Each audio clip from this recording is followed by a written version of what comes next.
All right, I think we should be live. Welcome, everybody, back to episode 6 of Sigmar Symposium. And tonight, we have a very great guest for us, Tonitrus, coming to us from Spain. So, how are you, man? Greetings, everyone. Pretty good, pretty good. Yourself? I'm doing good. I wanted to have you on today because, as a Spaniard, you'll be very familiar with this topic. And this is a topic that I don't think a lot of my American listeners are as well versed in. So, today, of course, we'll be discussing the Spanish Civil War.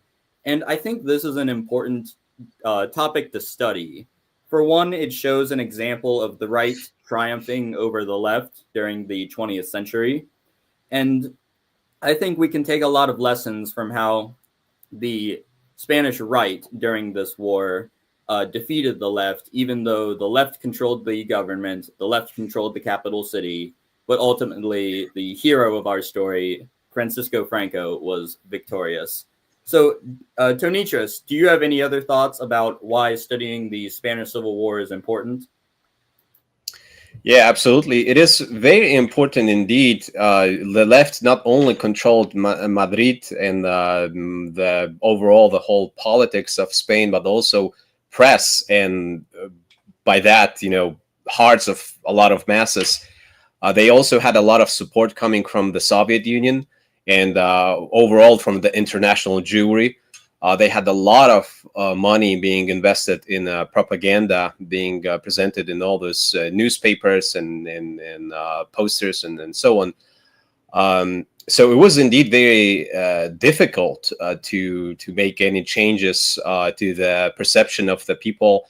And it was not helping the fact that Spain was also rotten with the degeneracy, crisis, poverty. It was very easy for people to be fooled by the nice sounding ideals of the communism, right? What is very important in here, I think, is that the Republicans who represented the status quo of the Republic, right, aligned with the radical leftists, with the revolutionary spirit of turning Spain into the yet another communist state, right? So I think that it also shows how this so-called political spectrum on left and right, however we would call it, right, doesn't really mean anything, because the Republicans can be actually full-on left-leaning if, like in case of Spain, right? If that means that they are preserving their own power structure and they are not letting the ideas that are dangerous to their democracy win. And I think that there are a lot of correlations to what is happening in modern United States. So by studying the Spanish Civil War, you will understand more about what is actually going on behind the scenes in this so-called, right wing and left wing in America, that the Republicans and Democrats being so different, right, being presented as such in the mainstream media, but in reality they play pretty much for the same power structure. And then lastly, indeed, Spain is one of those very few examples of modern history where the sane individuals with healthy instincts protecting their own nation, protecting the bloodline of that nation, protecting the traditions, the national interests, as well as faith and all the healthy elements of any society, have won. And they were very successful, and they did manage to do a lot of impressive changes. And this is definitely something that should be taken as an example for us. That's a very good assessment. I think there are a lot of modern parallels we can draw to my country of the United States. So getting into it, I think it would be useful for our viewers if we did an overview of the factions involved in this war. So we can start with the right-wing factions, I guess. In my notes here, I've outlined 4 of them that I think we should talk about. These being the Theta Party, the Monarchists, the Spanish Phalangists, and then the Carlists. So in my notes here, I've summarized the Theta as just a broad coalition of anti-communist and Spanish right-wing groups. The monarchists were the people who wanted to restore the monarchy. King Alfonso, I believe. He had been deposed, but they wanted to bring him back as king. The Phalangists were who we would probably identify with. They were the Spanish fascists. And then the Carlists were a more localized, municipal, very, very Catholic faction. So, Tonitrus, is this a fair assessment of them? And do you have anything else you'd like to add? No, I think that's very accurate. I fully agree with that. The main factions, obviously, there were many more smaller ones, and maybe also important thing to note is that Catholic Church in this case was on the right side of the history, and was fully supporting the so-called fascists, right? So they were actually very vocal opponents when it comes to the Republicans and all the leftists coming in. So that definitely played a huge role in case of Spain, a country that was very Catholic and has really extensive Catholic traditions as well. And obviously the outside help, like the Nazi Germany, the fascist Italy, very important help that they have provided, and something that perhaps was essential for the win, because the other side could always count on the Soviet Union supplying the leftists, right, and giving them a lot of money, and also fueling that narrative of presenting the other side as the villains all across the West, right, and therefore also pushing countries like France, for instance, to fight against the fascists in Spain. So there's definitely a lot of factors to that. But when it comes to the factions themselves, within the Spain, I would say that, yeah, those are the four main factions. Yeah, and so moving on to the left-wing factions, obviously you had the communists, but you also had Spanish Republicans who wanted the republic, but they threw their lot in with the left and opposed the interests of the Spanish nationalists. And then you also had anarchists who didn't really fit into either of these categories. They wanted to set up their own anarcho-communist sort of farms, but all of these factions fought each other, and this is one of the factors that I believe contributed to Franco being victorious, is that he was able to unite the Spanish right behind one objective, behind one leader, while these leftist degenerates who were going around murdering priests and raping nuns, they were also squabbling amongst themselves just as much as they were fighting Franco. Yeah, that's fair assessment. Yeah. And let's not forget about one important thing, though.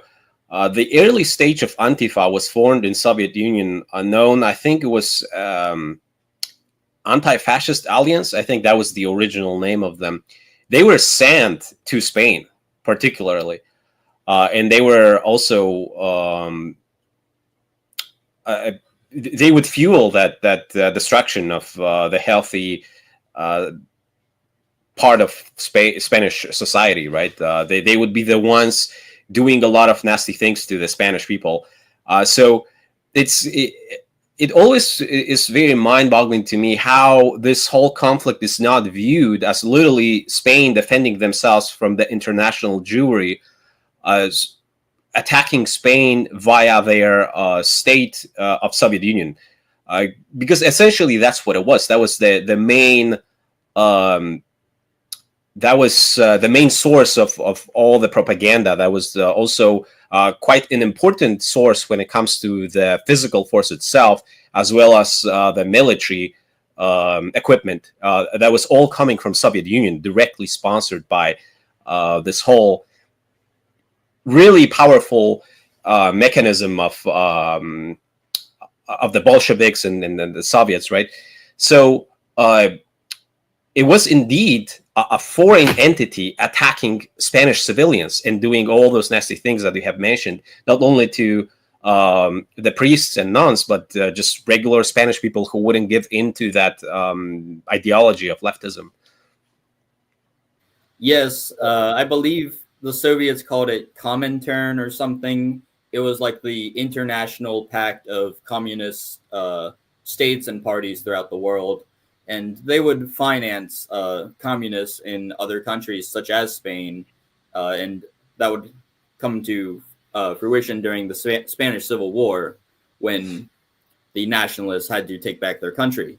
But I guess with the overview of the factions now out of the way, we can kind of get into the meat of the conversation. So before we discuss the outbreak of the war, I think we should talk about the lead up to it. So let's pick up after World War One.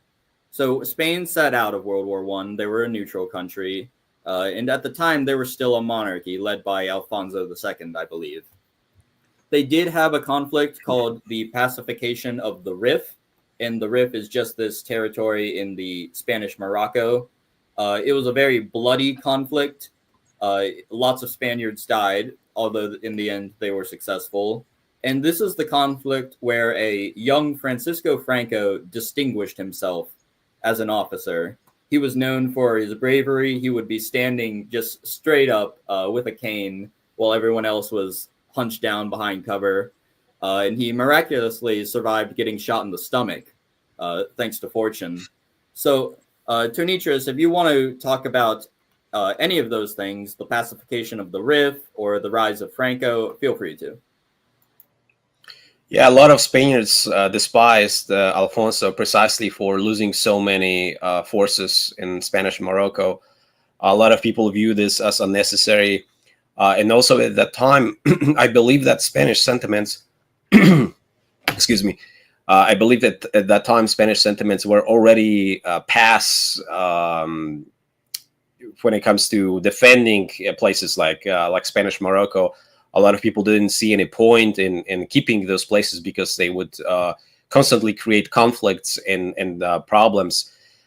So there are those sentiments mixed with just overall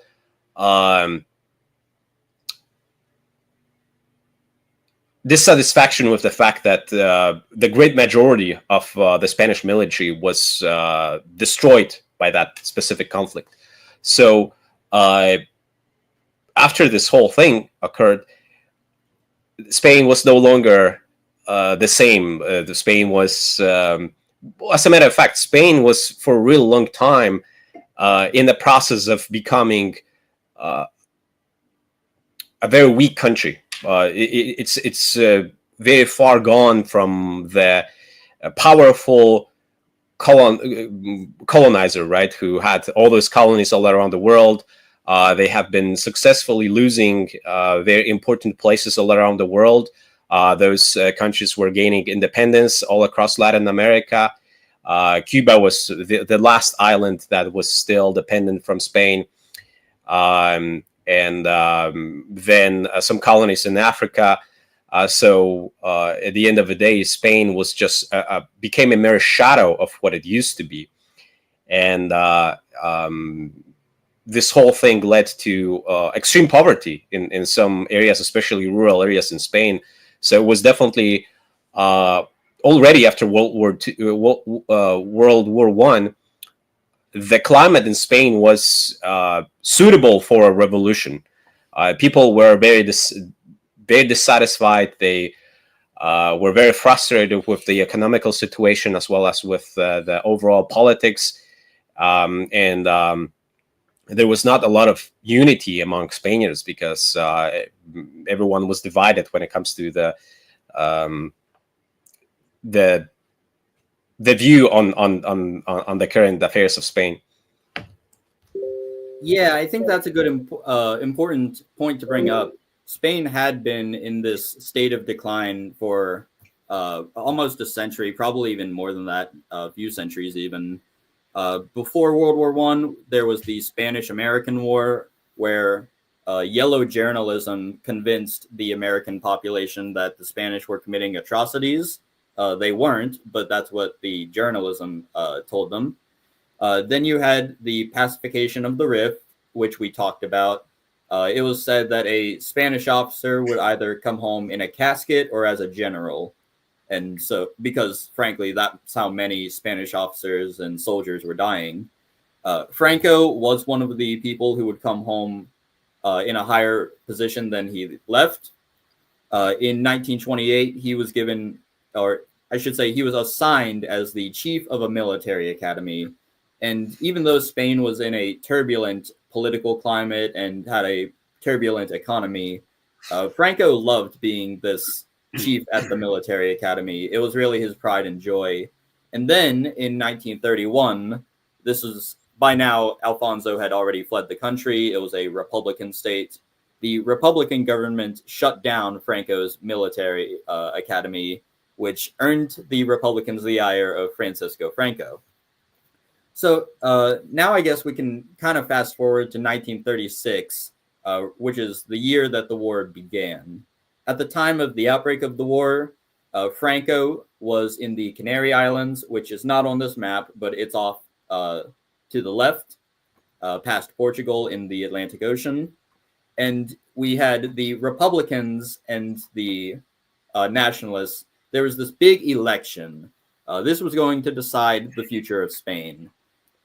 It's widely regarded, even by leftist historians now, that the Republicans cheated in this election. There was ballot stuffing. There was suppression of Catholics. A lot of Catholics were just beaten up and not allowed to vote because you had these left-wing mobs who prevented them from doing so. But even still, even with all the suppression of the right-wing vote, the vote was split nearly 50-50. And as the votes were coming in, the left didn't even wait.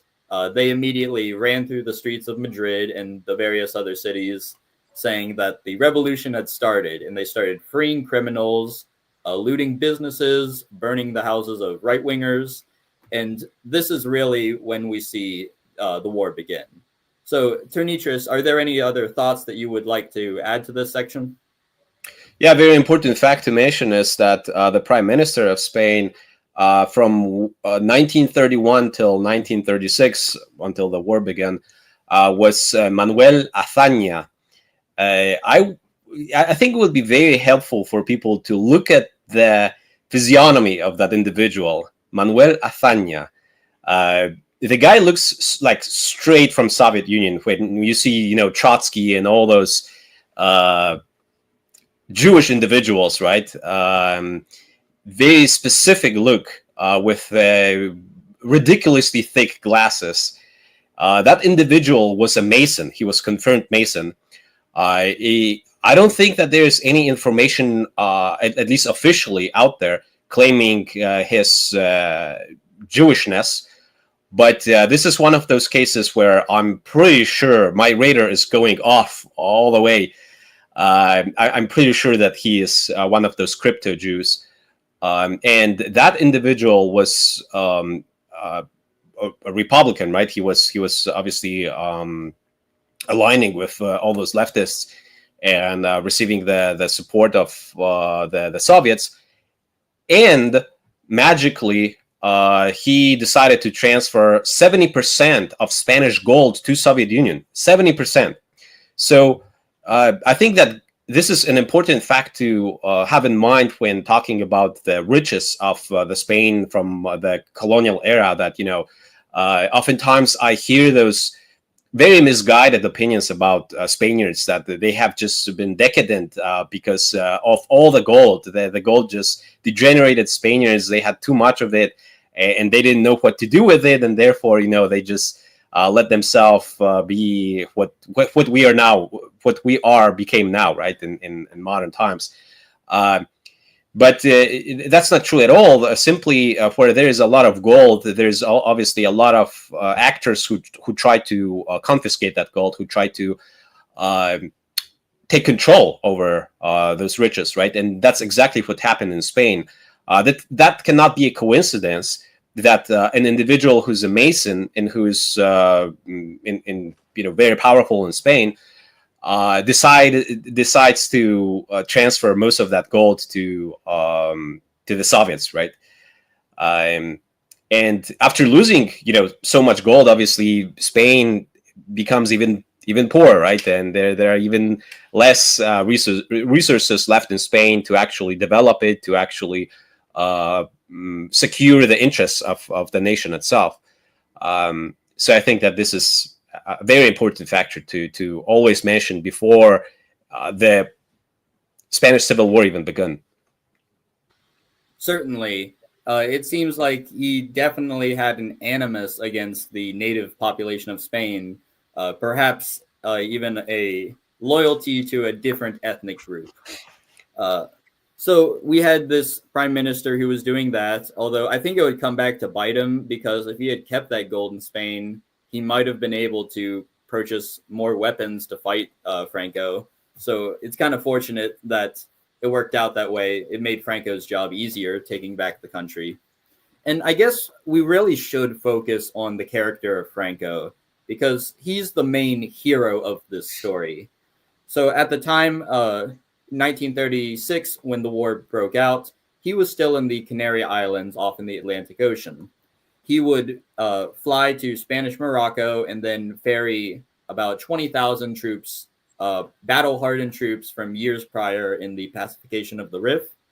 And with German help, he would ferry these soldiers into southern Spain. Now, we can get into the actual course of the war, but we need to talk about how effective of a leader Franco was from a military standpoint. He was sort of the heir apparent to be the leader of the Spanish right. I think all of the generals except one supported him. Like we said earlier, the Spanish right, the nationalists in this war, a lot of them came from the military. They were Catholics and then also military officers. So Franco, who had experience and who had distinguished himself during that war, was the clear candidate to lead the Spanish right, whereas the Spanish left were fighting amongst themselves. So, Tonitrus, do you have any other thoughts you'd like to say about Franco's qualifications?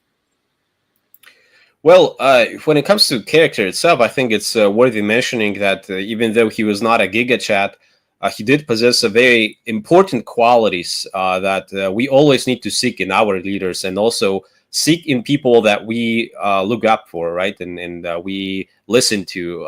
I think too many times our people are being fooled by just fake actors, people who cannot control themselves, who have ego out of control, and are not really genuine, right? They have some other motives when it comes to representing our interests.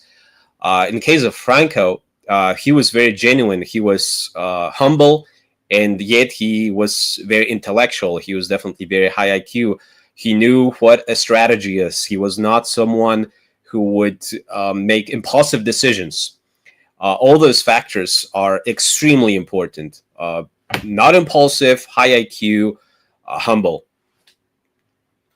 Certainly, all three of those are important qualities for a leader. So I guess we can talk about examples of those. And one of those happened when the leftists in this war murdered Jose Primo de Rivera.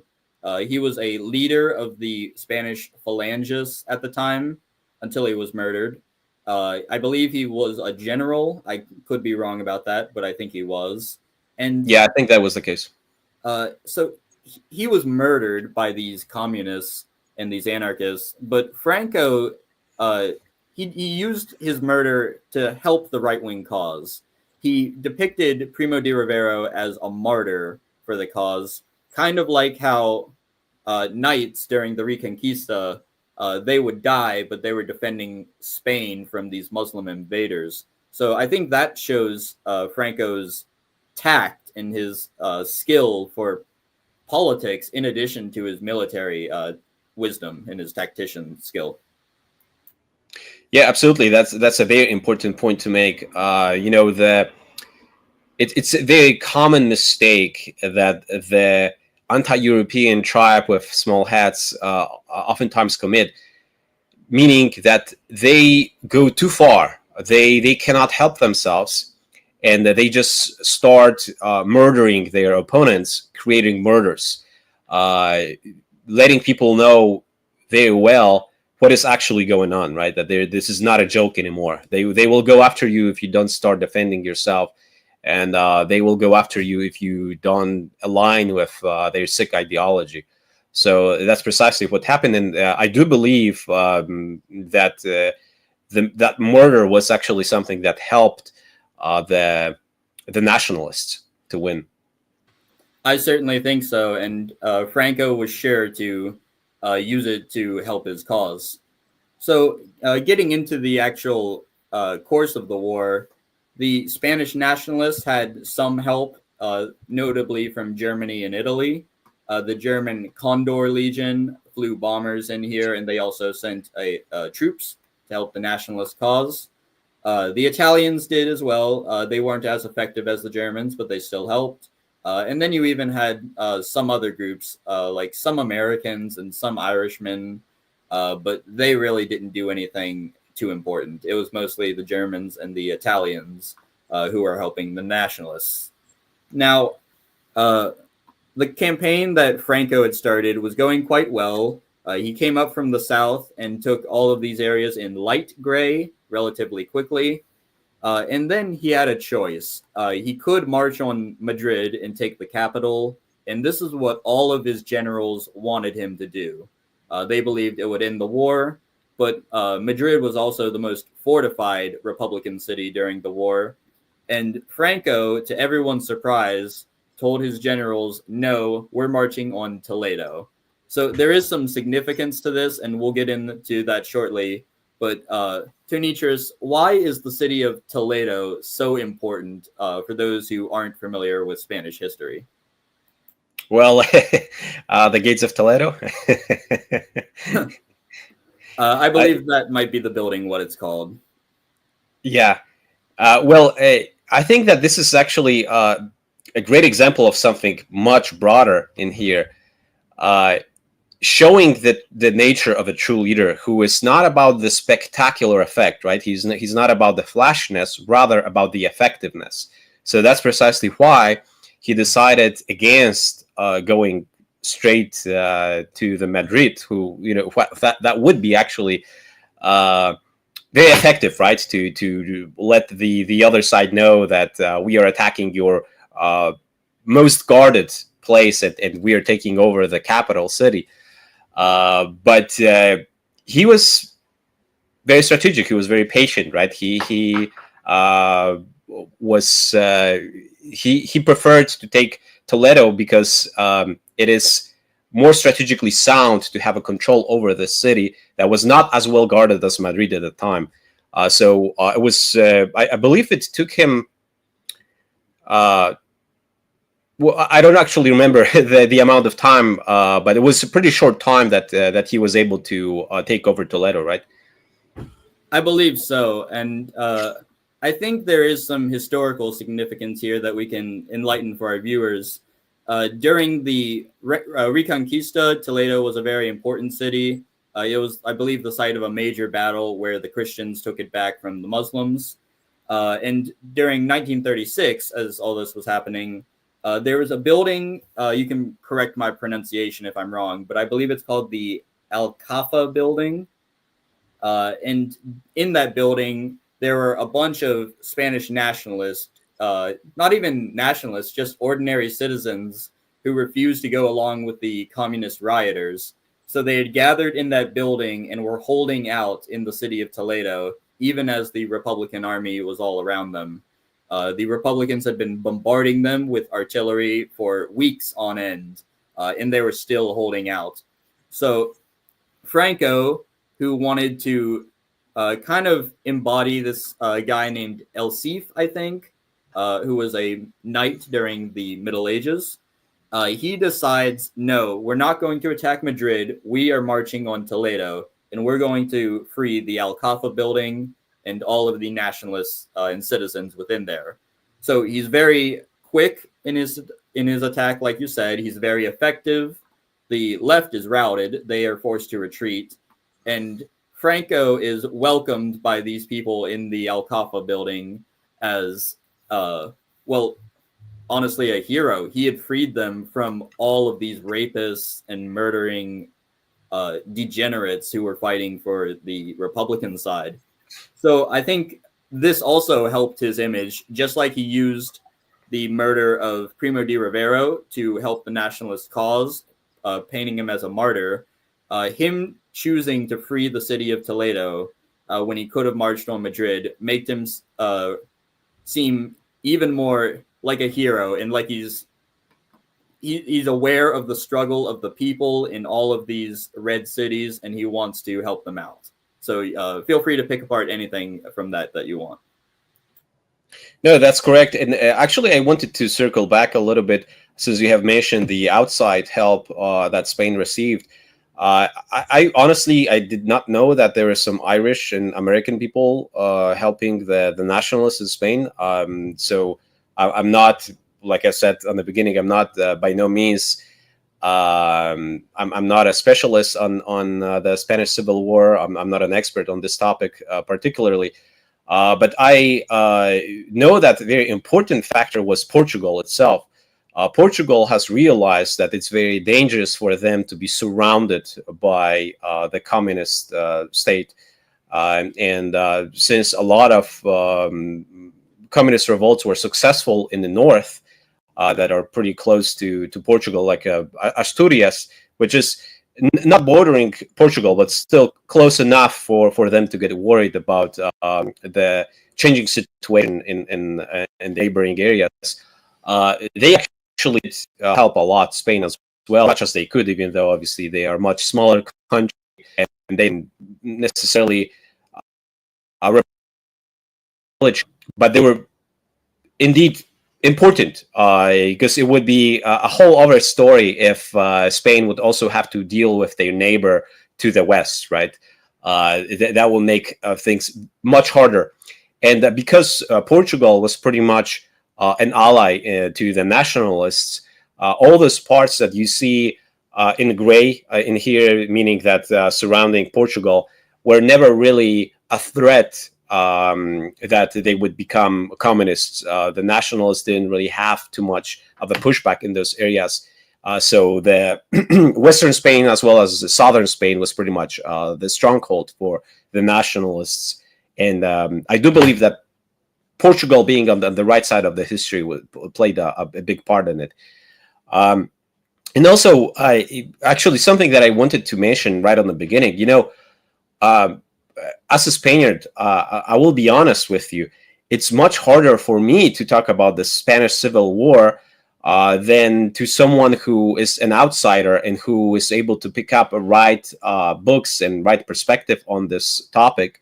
Because we in Spain, at least oftentimes, are brainwashed when it comes to this topic. We are presented very one-sided story. Surprise, surprise. And I do remember seeing all those interviews with very weird individuals with very sketchy physiognomy, to say the least, always wearing those ridiculously thick glasses. I don't know what it is with that. And they will just, sit comfortably on armchair, already very old, right? Because they would be the participants of the opposing side to the nationalists, meaning that they would be the communists or Republicans. And they would be the only people who would have any voice. They would be the only people who would be interviewed in those big documentaries in Spain and presented to the kids in school, right? And it would always be this very specific narrative that we see in regards to any healthy, organism within the Western world trying to protect themselves from the international banksters. They would, accuse the nationalists of creating concentration camps and murdering their opponents and being very vicious and enslaving people and then killing them just for the fun and things like that. So it was definitely a very strong psychological operation that the modern state of Spain is committing on their citizens, and most importantly on the children. and it takes a lot of work and a lot of noticing to uncover all that propaganda, to actually decipher what is right and what is not right, and unlearn all those things that you know about your own history. And there are very emotional movies as well, obviously presenting the nationalists as just villains, savages who rape and murder and are, they are zealots and things like that, right? And then the poor Republicans who are presented by this, granny sitting in comfortably in the armchair and just, talking about how poor Spaniards were on her side, on the side of the communist revolution, because the evil Spaniards from the past were oppressing them so greatly. So I just thought it would be important to mention all those factors of modern narrative in Spain. Well, let's dive into that, because I think that's an important thing to bring up. So from an outside perspective, like I said, there aren't very many good sources in English about the Spanish Civil War. You can find some translations. There's a good book called The Last Crusade, which outlines a lot of the atrocities committed by the communists during the war. But I think a lot of people might not be aware of the brainwashing that the Spanish state does to portray the nationalists as the bad guys, even though it was the Republicans and the communists who were raping and murdering. And I guess as an American, we've had our own civil war in the past. For us, the good guys lost that war. The Confederacy unfortunately lost. But in Spain, the good guys won. And I mean, they're even villainized today. So are there any other thoughts you'd like to share about how the Spanish education system brainwashes its youth today? Yeah, well, just to touch on this, that the good side won in Spain. Indeed, it did, but that didn't last long enough. And the problem is, yet again, that scale, right? That the international scale did not win. We didn't win on the international scale. Rather, the bad side of the history won. And because Spain was, isolated, and that, as a matter of fact, that created autarky, something that I think is very rarely mentioned in modern times. Are you familiar with the term autarky? Autarky, you mean? Well, no, autarky. AUT. Autarky. Yes. Yeah. So the problem with the Frankist times were that Spain was in relative isolation, and obviously, on one hand, it was by design, right? Because the international community did not want to cooperate with a state that is not embracing the gayness and communism. But then, on the other hand, the Spanish nationalism quickly turned into this way of thinking that we can just do everything by ourselves, right? That we don't need anyone else.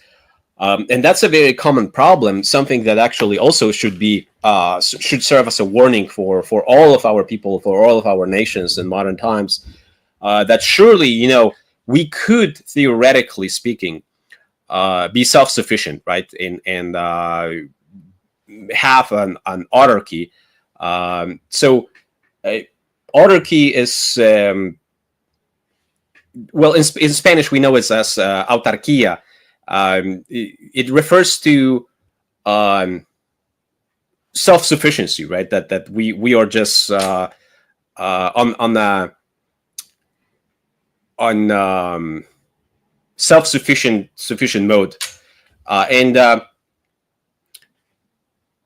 we don't need necessarily products being produced in other places, right? We definitely can manufacture everything by ourselves when it comes to the daily needs of our people. We can have our own farmers producing food for ourselves. We don't necessarily need to import cheap goods from Latin America. We don't necessarily need some cheap plastic things that break after 1 month of using from China. But the problem comes when we are being clashed with globalism, right? With forces that are putting pressure on us, with the culture, the pop culture that is, for instance, coming from the United States, right? And Spain having all of a sudden, American movies and American Hollywood movies presenting their narrative of the history, American documentaries, video clips, right? All this degenerate culture, the music, right, that promotes just weird things and practices. So that's the point where we no longer can be self-sufficient, because it's very easy. It's very hard to block this propaganda coming from powerful empires like United States, for instance, right? And then everyone is just very easily attracted to whatever is coming from United States because it's such a powerful nation, and all those interesting things are there. So everyone is just under the illusion that whatever is from America is trendy, is modern, right, as opposed to the local things. And then they are winning over the hearts of new generations, and that's where we lose. And that's pretty much what happened during the autarky of the Franquist times. So the reason why I mention all this is because it's very important phenomena to understand how we ended up in times that we are right now in regards to Spain, right? Because it didn't happen overnight. It's not like Franco died in 75, right? And all of a sudden just everything changed and because we didn't have good leader. No, it's precisely because it was just really hard to block that propaganda coming from other places. And the new generations were already being fed with that, anti-Frankist sentiments and feeling that they are oppressed in their own country, right? Because they don't have the same liberties like they see on television coming from those Hollywood movies and so on.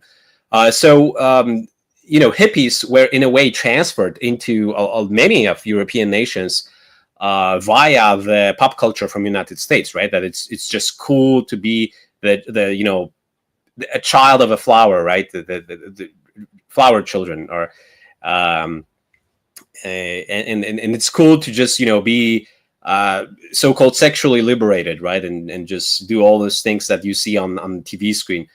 And then that's how you got weak generations allowing their own country to make that shift 180 degree, right? And all of a sudden, from Franquist Spain changing to what we have today, which is one of the most radical left-wing states in the whole world. Spain is very bad. I don't think that people realize how bad Spain is in modern times. It's extremely bad. It's over the top bad. It's very degenerated. It's economically, it's very communistic in nature. The taxes are all over the roof. They are destroying small businesses. They are destroying Spaniards, their own economy. It's really hard to own anything because you need to keep paying taxes just for owning things. And obviously, the more money you make, then the more money you have to leave to the state and so on. And then they are flooding the country with the hostile invaders and things like that. So in such a setting, it is very easy to brainwash people and present the past as some dark period, right? Because we were always presented as such that, all the, we have reasons to be ashamed because we were so behind the whole civilized world, right? We are so backwards because we didn't allow gayness to flourish during the dark Franquist times, right? And our people were just so stuck in their superstitious belief system, and things like that. So hopefully that gives a little bit more background to the modern situation and the narrative that is being expounded about the Spanish Civil War. No, that was very great, Tonitrus. I think it's really what we can blame is World War II. It seemed like that was the big fight at the end of history. Although history is never over, I should say that. But that's when the forces of tradition were defeated by red subversion and by Zionism and Jewry, and it's frankly sad to see. Uh, Spain was traditional during the 1940s, even though they stayed neutral during the war. And had the war gone differently, I think Germany would have been the uh, dominant power in Europe rather than the United States. And I think all of our countries, including the United States, would be more traditional and more nationalistic and autocratic, like you mentioned, rather than this gay liberal democracy. So I guess now we can transition to the analysis of the Spanish Civil War, and we can look at specifically what the Spanish nationalists did right. What are some things that we should observe that they did, and how can we draw lessons from that to improve our own societies? And if I were to answer this myself, I would say that they put aside their ideological differences. You had the monarchists and the phalangists and the Carlists all working together to save Spain from communism. And the left weren't doing that. The left were fighting themselves as much as they were fighting Franco.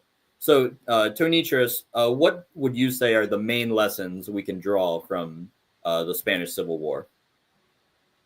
I wholeheartedly agree with your statement. Number one point is unity, that they were indeed able to reconcile their differences and just unite under the banner of the greater good, right? The higher purpose, defending Spain, defending our nation, defending our bloodline, defending our culture, defending God. That is very important. At no point there were some weird sentiments that we see nowadays, especially in those Catholic movements, that we need to destroy paganism, that paganism is the problem. Because if that would be the case, then they would be never successful. This anti-paganism sentiments are very artificial and just straight up ridiculous, right? Not remembering the origins of Europe as the so-called pagan, right? We had our own belief system, and disrespecting it is evil. You cannot win anything with such an approach. Just being loyal to the institution, right, of a Catholic Church rather than the God Himself, right? That is very important. And also good leadership. I'm not going to say strong leadership because that can be debatable. There are some claims that Franco maybe was not the best, and he was definitely not the best, right? He was not like a ultra charismatic leader. I think Hitler was a much better leader than Franco, but still, he was a solid character. He was not someone degenerate. He was, like I've mentioned before, high IQ, not impulsive, all about strategy, humble, not distracted with the fame and the position that he had, right? That, oh, you have to listen to me because I'm caudillo, and things like that, right? So those are very important factors. But also, I think perhaps actually the most important factor is not being afraid to die, having that revolutionary spirit in the healthy sense, right? Not revolution in the communist sense, because obviously that's a problem of modern day narrative, right? That they always try to romanticize the leftists, the communists that fight for the international Jewish interests. They present them as those, organic revolutionary spirit people, right? That they're just standing up for their own interests because they are so hungry and they just want bread from those, pesky capitalists, and that's the true spirit, and then fist up there in the air, right? That is so fake and just gay. The true revolutionary spirit is with God. The true revolutionary spirit is with your people, with your kin, with your blood. That was indeed present in among those circles, among the nationalists overall. And what made that difference is whenever the nationalists would take over the cities that the Republicans would have control over, the Republicans would always cower away in situations where they wouldn't overpower the nationalists, and they would feel like they may die if they felt that. The moment they felt that, they started crumbling. They started running away. They started giving up. Whereas nationalists would fight no matter what. They weren't afraid to die because they believed in God, as opposed to all those degenerate Republicans and leftists. Well, couldn't have put it better myself. I agree wholeheartedly. I guess we can address all three of those things real quick. Definitely the religious infighting has to stop. I'm personally a pagan, and I think that the Catholic Church is too anti-white, too pro-immigration. It doesn't originate from our people. It comes from the Middle East. But I don't think that we should force everyone to be one religion, whether that be Catholicism, paganism, Protestantism, Orthodoxy. As long as you are race first, that's what matters most. I also believe in the great man theory of history, which you kind of touched on there. I think history is driven by these outstanding people like a Genghis Khan or a Caesar or a Hitler, and they're the ones who bring about actual change. And we certainly shouldn't be afraid to die because we believe in an afterlife. We're not these disgusting atheists who think that our spirits don't exist and that we'll just fade into nothing when we die. We have to be willing to do whatever it takes and know that the forces of God, the forces of righteousness are with us. So that's all the questions I had for you. For the last bit of the podcast, Tonitrus, are there any other topics you would like to bring up before we shill and get going? Well, I could go for a really long time because there are a lot of important aspects to that matter. Feel free to touch on anything you want. Is there any time restriction by any chance? I try to get out by an hour, but if it goes like an hour, 10 minutes or an hour, 15, that's fine. Take as much time as you want.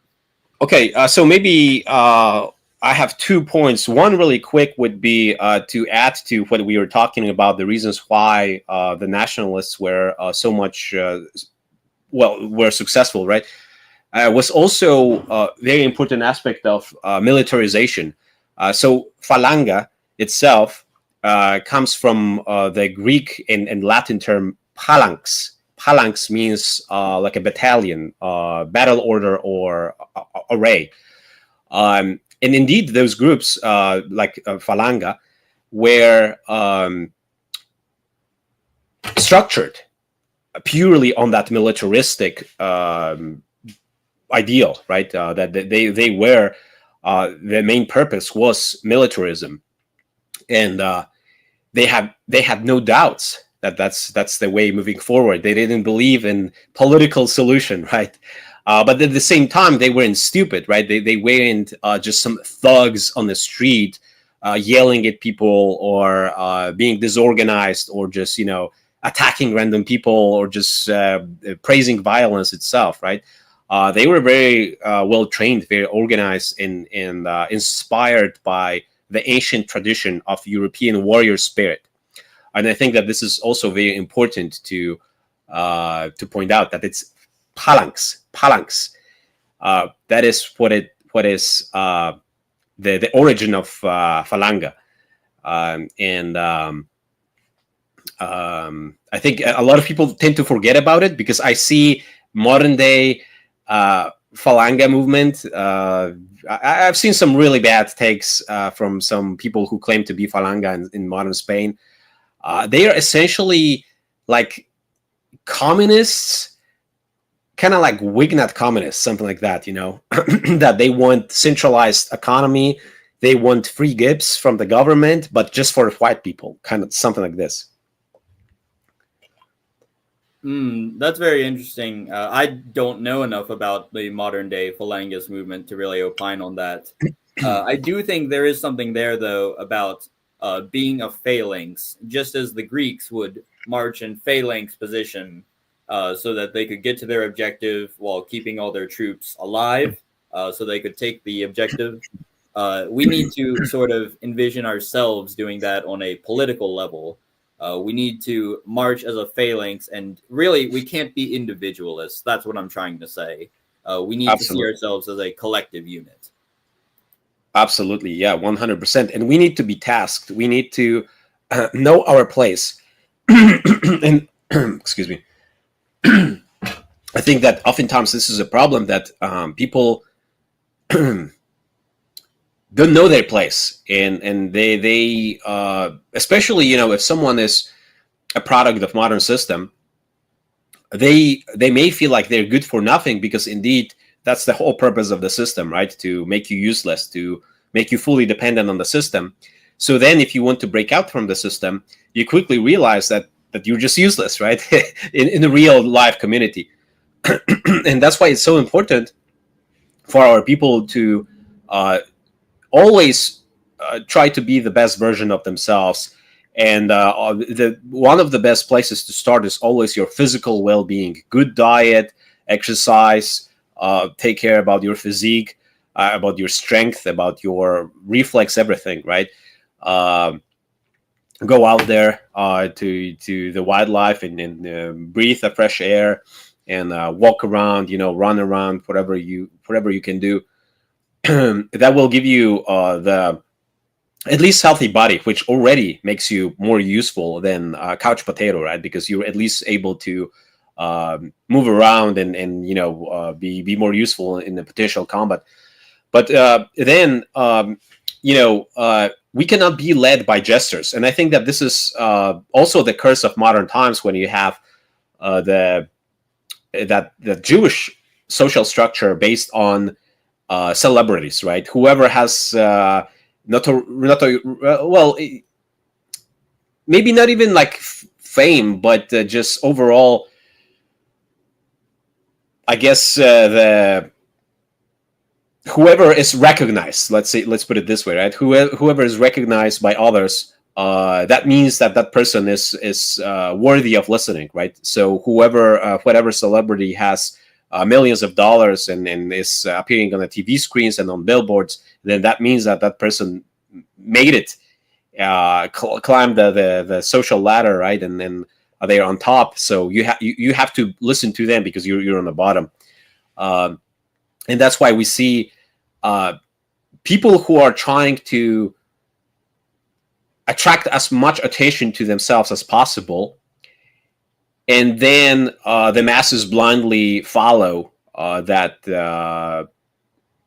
fame, right? And they think that person is worthy of listening just because they have a lot of followers, or a lot of viewers, or something like that. And that is a really dangerous trend, because then you end up literally being a subject of an attention whore, someone who is just addicted to attention, someone who doesn't care what he's presenting, as long as it gives them, attracts people, right? As gives them clicks and everything else. So that's a really, really big tragedy of modern times, because then we are led by gestures, and that cannot end well, right? The gestures and kings are two different things. There's nothing against having gestures if they know their place, if they know that they are gestures. Create great comedy. There's nothing against it. Create it. But let others speak about important intellectual matters. Let others take care of strategy, right? Certainly, that is a big problem. We are being led by jesters. I can name a few people right now off the top of my head who I think would fall into that category. But I think maybe I would be better off presenting a positive vision. So, like you said, with physical fitness, not only is it helpful for your own personal life to be physically fit and healthy so you can live longer and attract women, but it's also useful for the movement, because no one wants a leader who is dysgenic. No one wants someone who is fat, who is unkept, who has an redditor beard. We want people who are well groomed, well spoken, well dressed, and smell good, and are not fat, and all of these other qualities. And I think people like you and Zach really embody what a leader should be for our modern movement. Appreciate that. And one last thing that is, I think, very important to mention in context of Spanish Civil War, going really fast to that topic. I know that we don't have much time, but this is insanely important, actually. It's something that I never see being talked about. Post-Catholicism has been a thing in France ever since the so-called French Revolution, which in reality was a Jewish anti-French revolution, and as well as in Spain, especially after Franco's deaths. But it was a thing earlier on. Like I think that the Republicans, for instance, during the Spanish Civil War, they are the perfect representation of the post-Catholicism. So this is a hard pill to swallow to a lot of people, and especially those who still identify themselves with, Catholicism, which I honestly don't understand. Just like yourself, I myself also believe in our European gods, and even though I don't like the label paganism, I am definitely someone who would be described as pagan, right, from the outside people. But just take a look at the modern state of Catholicism with the demonic Pope, right, telling us that it's a sin not to want to accept those hostile invaders into our lands. You need to jab yourself. You need to wear masks, and then all those complicit priests. Very rarely you saw an instance of priests who would rebel against this medical tyranny that we had during COVID times, right? The churches were just closed. Very rarely the people of the church would protested, and then they themselves would oftentimes wear masks, right? And they wouldn't see a problem with that, or they would not see a problem with their churchgoers to be forced into wearing masks. And oftentimes, unfortunately, not a lot of people want to recognize this, I think. A lot of those people from Catholic churches would talk about injecting yourself, right? That this is a moral thing to do because you're protecting others. Even if you don't want to take care of your own health, at least think about the health of your granny, right? And vaccinate yourself just for the sake of the health of your granny, because you may, be a danger to her if you don't vaccinate yourself. This kind of a nonsense, right? And now, like they couldn't be more clear how anti-European they are, right, and anti-white they are, by having Pope displaying this humiliation ritual for our people, right? He's pretty much telling us what to do, right? We need to get on our knees, both of our knees, and kiss feet of sub-Saharan invaders. That's what we need to do according to the modern Catholic Church, right? And let me remind you that the Catholic Church is run by the hierarchy, right? So because Pope is like the main figure of a Catholic Church, that is indeed the line of the Catholic Church, right? Going just by the structure, how it works. So it is, in a way, part of this different era of Catholicism that is no longer even pretending to be on our side. And sometimes it was on our side, like in case of the Spanish Civil War, Catholic Church was indeed on the side of the nationalists. But then there were already those people who represented the spirit of post-Catholicism, and that's why they were so anti-church at those times, because the Catholic Church at that time in Spain did not adapt to the modern trends, and that's why they despise it so much. It's not that they are necessarily against church and religion, at least not all of them. Surely, like the most radical leftists, they are. They don't want any spirituality because they are just openly atheists, and they think that this is some sort of savior for humanity. But people like Republicans, right, the left-leaning Republicans in Spain, they were definitely not necessarily anti-church as a whole, right? They were not anti-religion. They were just they had problems that at that time Catholic Church in Spain did not adapt to the modern trends and the modern power structure. So a lot of support for the leftists came from the post-Catholic France, and France was indeed playing a huge role in destroying trying to destroy the nationalists in Spain. And France is very notorious for being very left-leaning, very suicidal, and just overall very godless. That's precisely because ever since the anti-French Revolution, they entered that post-Catholic era where they have adopted all the institutional stiffness from Catholicism and stripped it away from the spirituality itself. So it's kind of like a Catholicism without a God, right? The original Catholicism, even though I have a lot of criticism in regards to that, at least they had God, right? There was this spiritual aspect to it that was very important, and that was something that served as a container to preserve some of that true Aryan spirituality, especially in cases where there is no alternative, right? There will no other options. The problem is that Catholicism always fought against paganism, at least almost always. And they always presented paganism as an equivalent to Satanism for some reason. And they acted as Europe would be a result of Catholic Church being installed in our continent. Without it, we wouldn't be able to create any civilization, right? Which obviously anyone who knows any basic of history knows that the civilizations of our people were built long before Christianity was even a thing.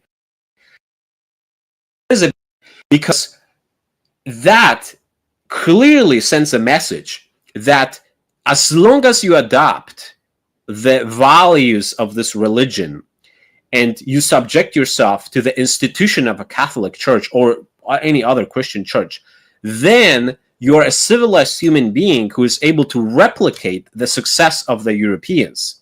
And that indeed is the view that is shared by the modern leftists. This is something that is the part of the fundamental of the post-Catholic societies, that they truly believe that as long as you will inject some right values, the humanitarian values these days are called, right? They are no longer even labeled as Christian.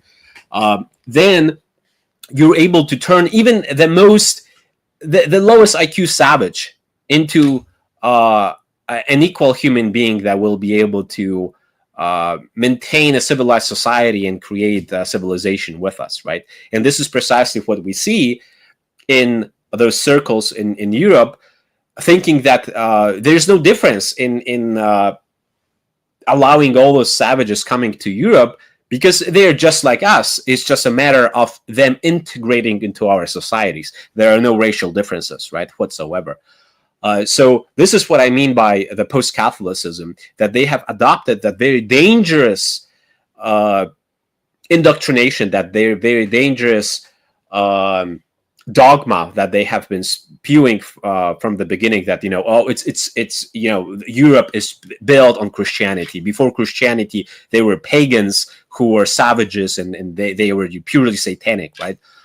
That's exactly the same sentiment that is being represented by the leftists, that thinking that those Nazis, they are the savages because they reject the Western values, which obviously are the continuation of those Christian values, right, so-called.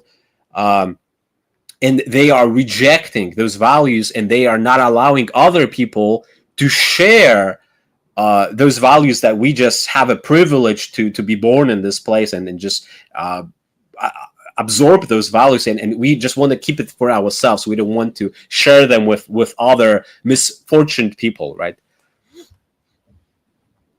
Well, that's a very great way to put it. I feel like I could go on this topic for hours, and specifically Catholicism and what's become of it. But we are fast coming up on time. Tonitrus, it has been a great discussion with you today. I'm sure the audience has learned a lot about the Spanish Civil War and the other various topics we talked about. So, would you like to shill any of your content or your channels for the audience? Yeah, absolutely. I think Twitter right now is a very important battlefield. So I do recommend everyone to create an account there and support the right people. My handle is Tonitrus Romanus. So just like my name is spelled in here, and right after is ROMANUS. And I'll also throw a Roman in the chat of YouTube. This is my YouTube channel. I really hope to start streaming as well on YouTube. At the moment, I stream on Odyssey, Rumble, and FTJ. And you can find me under this same name on Odyssey, but instead of U, there is a V. And I would urge everyone watching to go follow Tonitrus. He posts some really great stuff, and you're not going to get any subversive content with him. He's great. So thank you all for listening. I'd encourage you to also follow me on Twitter and subscribe to the YouTube channel if you haven't. Thank you again so much for coming. This has been a great discussion, and we will see you all next time. Thank you. All right. I think the stream's over. Sometimes it's a little